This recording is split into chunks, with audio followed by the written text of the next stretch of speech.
Jumped off the porch, now I'm just cool, just cool. I had to change my mood in life when I woke up. I'm just the elephant in the room. What's your best excuse? I'm just the elephant in the room.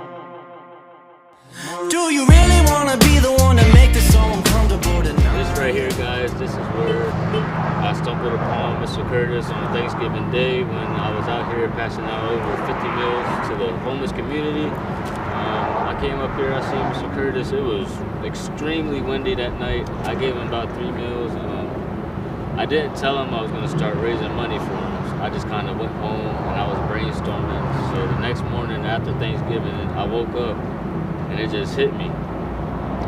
Raise money for him. So I started a GoFundMe. Things went south with that. He needed an ID. Mr. Curtis did not have an ID. As many homeless people don't.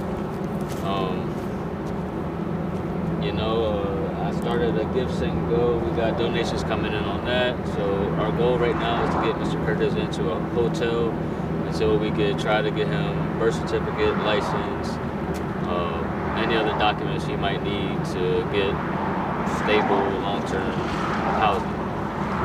And I am David James, and I'm here with Dominic, and I really appreciate this young man's passion and the vision he has to help the homeless. And for those that don't know who Curtis is, he's the young man that walks up and down Route 13, going into different areas, and he's sweeping, and he's cleaning up, and he's encouraging others. You know, a lot of time people look at the homeless and they just look at the situation they're in, not knowing that, as the Bible tells us, be careful when entertaining strangers. You may be entertaining angels unaware. I personally think that Curtis is an angel. But what we're looking at right here is what he calls home. It may not be much to many, but to him, this is his. You know, when somebody has a little bit, they're a lot more grateful on what they have. And then when that becomes threatened and taken away from them, what do they have to hold on to? Again, like I said a few minutes ago, and thank you, Dominic, for everything you're doing. As he's encouraging me, Curtis goes around encouraging everyone. If you walk up to him, you go, "Hey, Curtis, how you doing?" He'll ask you, "How you doing today?" You know, and he'll just be there for you. No? It's Curtis, man. Kind of a sad situation today, though. I got a message from one of the employees here at Firestone. The city came through and they don't like Mr. Curtis sleeping outside anymore. So we're just trying our best to get him outside into somewhere warm and safe, for at least for the winter, until we get him long-term housing. Definitely. Now, of course, this is going to be kind of a long road, but it can happen. And it's going to happen. It's going to happen because people like you and Dom and myself, we all bond together, not just in prayer, financially, not just in that, just encouraging those that you know that can help to get involved. Now, as he said, it's getting colder out here. Right now, it's a little warmer than it will be in about 3 more hours. Yeah. You know, and our concern is what happens. We just had just 3 or 4 days ago, a young man pass away, just maybe even yards away from here. His name was Barbosa. Yep, a lot younger. Actually, I think he's younger than Curtis. He may be a little bit younger than Curtis. And I know there's countless others. My wife and I, we've been working with the homeless for probably about 20 years now. And there are some success stories, but there are some that turn out not so good.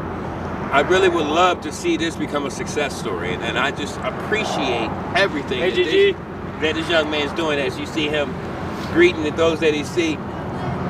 God bless you too. Amen. See, it's all about the people. It really is. Now, there's other concerns that are happening around here as we're standing back here behind Firestone, which is right across from the Goodwill. Guess what you have right over here? You have a new dispensary. You know, there needs to be more help for the homeless and less just recreation just to be happening. You have a substance abuse clinic across the street here, but yet you have a shelter right here. Where's our priorities, folks? We got to work together and we got to do better. We really do. And, you know, I know the city, the people that work for the city, they have a job to do, but it doesn't have to be heartless. It does not have to be heartless. And I will say, just because people like me and amongst other people shine spotlight on where these people are sleeping, that does not mean that the city needs to go out of their way to enforce code on these people that have nowhere to go. That part. It's just, it doesn't make sense. No, I mean, to be truthfully honest with you, there's a lot of spots that are popping up all over our city that people see as being good. Now, we see some of these little sub-hospital areas, these little medical facilities, medical centers, like you got one on Church Street, you got one on the west side. You see them as come popping up, you say, hey, that's great for the community. But what was there right before that med clinic was there? There were homeless camps. So when you push them out more and more, where do they go? They have nowhere to go. They used to sleep. They had a little camp over there where the parking lot that has been sold over by Royal Farms.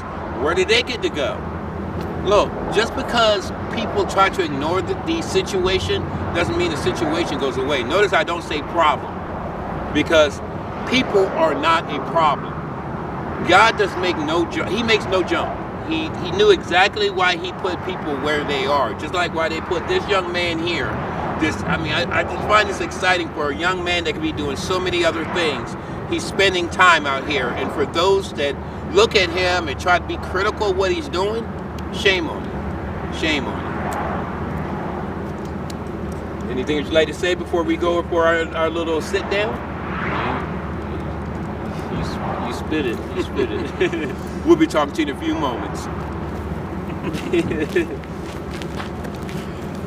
All right. Okay, welcome back to Bridging the Gap, and we're doing our elephant in the room here, and we're here with Dom. Dom seems to be one of the forerunners of helping with the homeless in our community here lately. Dom, welcome to the show. Thanks for having me. Yes. Here in the elephant in the room, we not only talk about the things that we know, we also talk about those things that we're learning. So I know it's a learning process working with the homeless, as my wife and I have been working with the homeless for many years. What are some of the struggles that you see or you felt working with the homeless? As far as them? No, well, all together.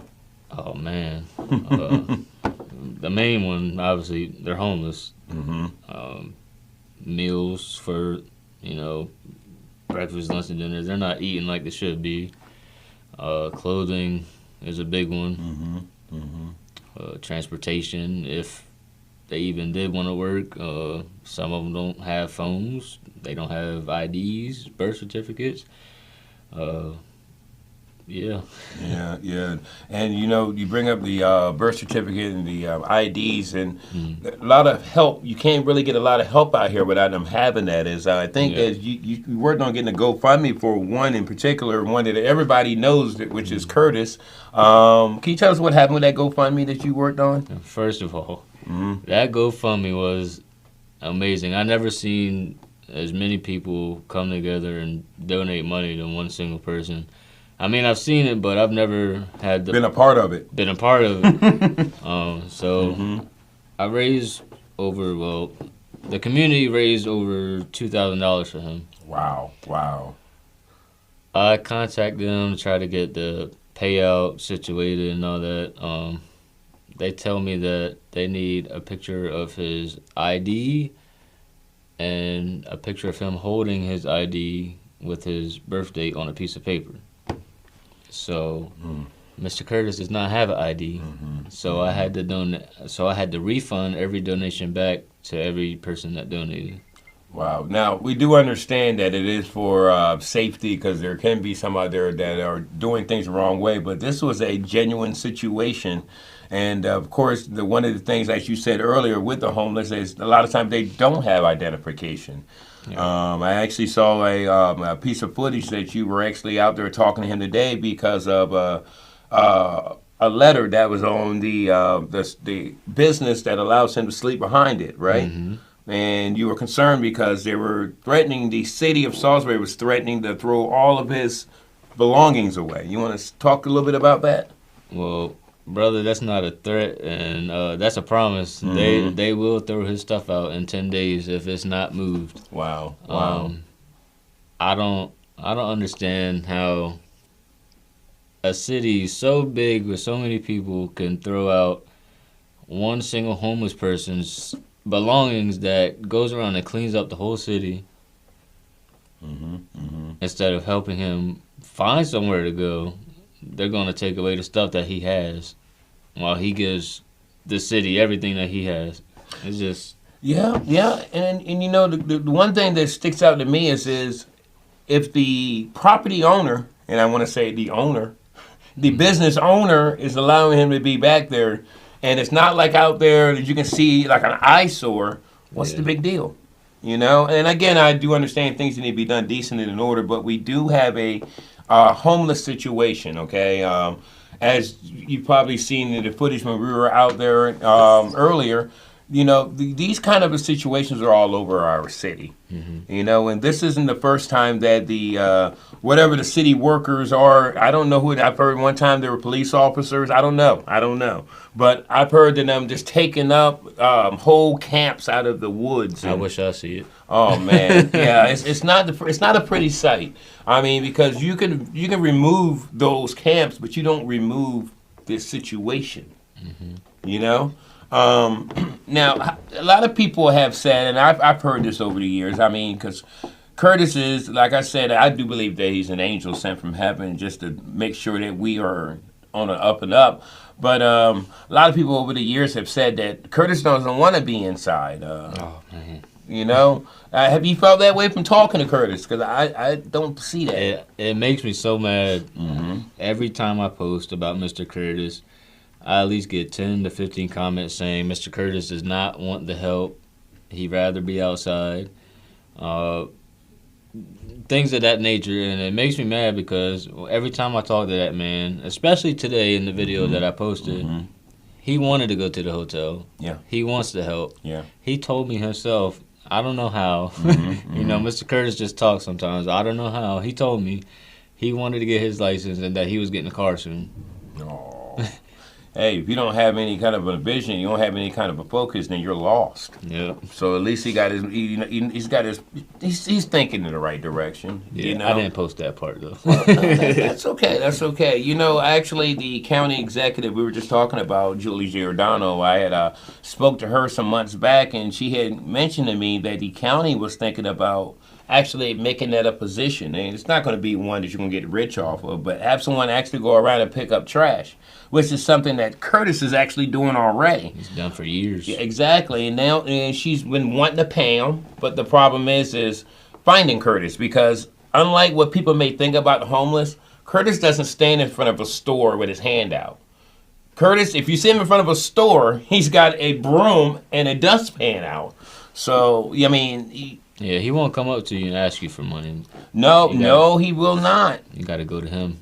No, he will not. I mean, you know, now if you offer him some food, he'll let you know what kind he wants. Yeah.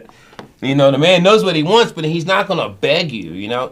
Now, how much time do you spend out there, you say? Like, just going around, not just with Curtis, but with the homeless?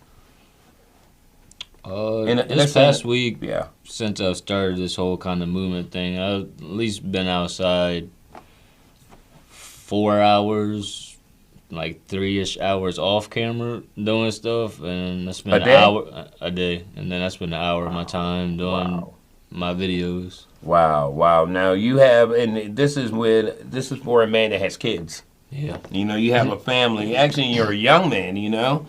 It's very impressive to see this. Very. But, and at the same time, when you're doing a work like this and you get opposition from people that should be helping, you know, I will go on to go ahead and say this. For those that like to criticize, just stay out of the way. Because there are people out there that want to do a work, but then they get discouraged because all they hear is the naysayers. You know, I was just encouraging my friend here that even in the Bible, the Lord had haters. I mean, that's scripture, you know. Mm-hmm. So I do want to tell you to continue to do what you're doing. What would you see? Like, let me ask you this. Just thinking, if $1 million was given to you right now, what would you do with it? After buying your wife to be a new ring. I'm buying a home. Okay. Under $200,000. Mm-hmm. That's off that I'm not, I don't need a big mansion or anything.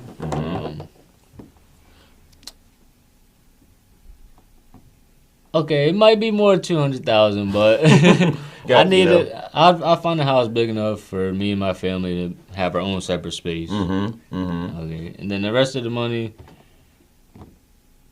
I've never thought about that, but the homeless community would be part of that somehow, some way. Whether it's me giving out to them or trying to get a facility for them, better than I'm not gonna name drop. Better than the ones that we have here. I hear you. Okay, because you never know. You never know what God may do. Yeah. I do know that we actually spoke a few minutes ago with Bishop Dickerson, and he really does have a burden for the homeless. Even he said that as a community, we could do a lot more.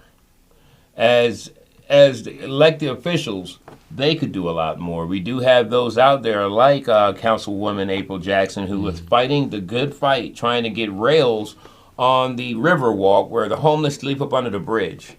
But then you also have elected officials who will let me know that, the homeless have been up under those bridges for 50 years, but yet they were elected for 28 of them. We got to do better. Yeah. Back to the comments you made about the naysayers, man. They got a lot to say, but I don't see them out here. Well, most of the time, naysayers also have another characteristic called laziness. It's definitely the one that's got a determined mindset and a mind of work that's going to get it done this last day. And as I said earlier, and I'll say it again, and I'll probably say it to the day I die, careful when you're entertaining those strangers. Careful when you're riding by down the road and you see the homeless on the side of the road and you see the ones with a sign with the word spelt wrong, or you see the one that's in the same spot and you're like, oh, they're out here every day. Well, they have to live every day. Careful when saying that you're a Christian on Sunday, but as soon as you leave the church building, you'll close your eyes to the poor. The poor you'll have with you always, but the question is, what are you going to do with them? It's not just a homeless problem out here. There's a loneliness problem out here. Just spending a few moments. A lot of times I don't think we understand how much of an impact we can have on people by just stopping and talking to them. I see you out there talking to a new family. They are, that stays with them. Man, I love that family and their dog. That stays with them and that stays with you. Yeah. And here's another thing. What you do today will impact not just the future of those that you're working with, but even your kids. Because you're sowing the right seed. When they see Dad out there doing what he needs to be doing, listen to everyone that's listening right now, okay? This is the next generation here, okay? Not all of them are sitting home with Tide Pods in their mouth, and a lot of people think that, okay? This is the generation out there that love. As long as you have love out here, that means you still have an opportunity to serve. And I just applaud you, man. I applaud you. Anything else you would like to say before we close out? Oh, man, between here and the interview we did on site, I think you hit it on the nail. Well, Dom, I'm hoping that you stick around with us as we did spoke off camera. I really would love to have this young man stick around because with Bridging the Gap, that's exactly what we're here to do. We're here to bridge the gap between information and misinformation or disinformation. A lot of people view what's going on in the homeless community the wrong way because they're not out there. People like this young man, people like my wife and even myself and Bishop Dickerson, we're out there. Pastor Mitchell, when we have these prayer vigils, we were having them in Unity Square. We had the homeless come from under the bridge. They don't care how much we know until they know how much we care. Instead of trying to get them to clean up and act like you, show them that you love them where they are and watch the situation change in not only their lives, but yours. Well, amen. Thank you again. This has been another segment of Bridging the Gap. Next time you see a person that is less fortunate, stop and have a word with them. Have a great one.